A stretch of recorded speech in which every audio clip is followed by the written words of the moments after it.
So today I'm changing the radiator on a 2004 Honda Accord, and I took this off. This one's pretty easy. It's just the bolts, and then it literally slides out. You disconnect the fans and literally just slide up and out. And here's the new radiator.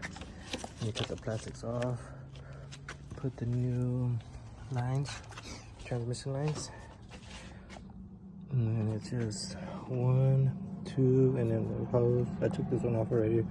It's simple, just with the clamp. 1, 2, that holds it in. Basically, slides out. I got a 45 degree, 9 degree. See which is better.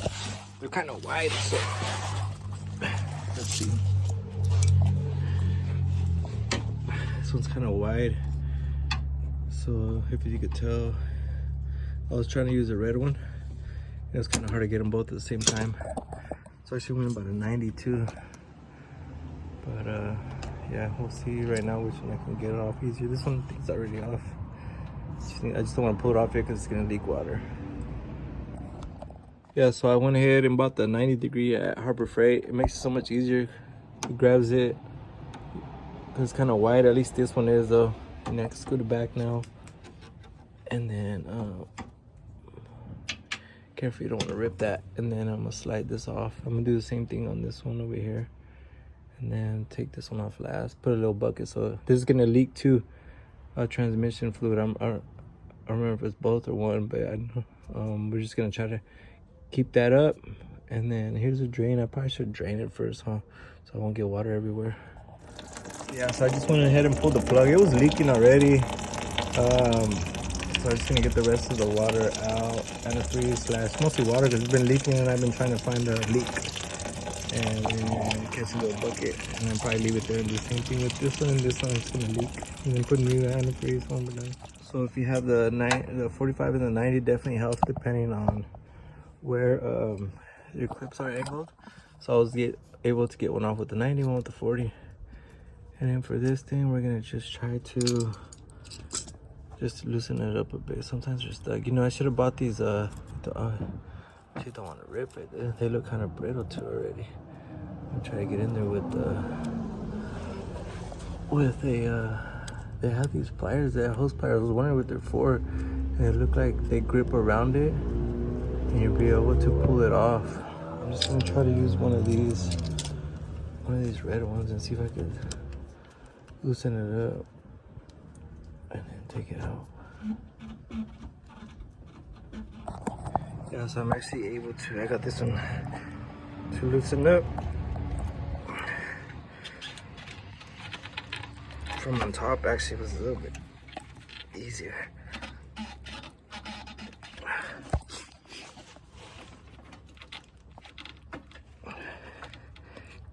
There we go. Come on.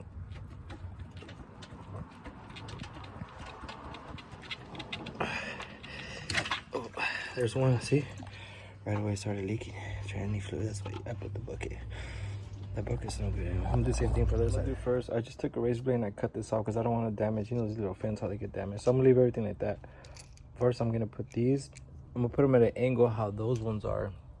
So it fits easier that way. My hoses are not kinky, so I'm gonna do that. And also, before that, you want to throw a little bit of Teflon tape on here, and then we're gonna tighten those up, and then we'll go from there. So this is a 19 millimeter.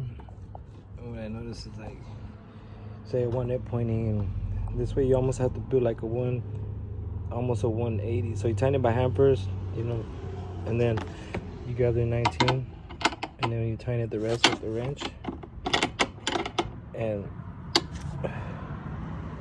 it'll be almost exactly where you want it to be.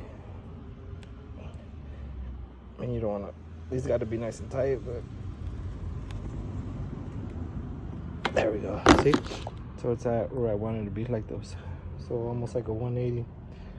And then I already got my Teflon tape, and then now we're ready to go in, connect everything.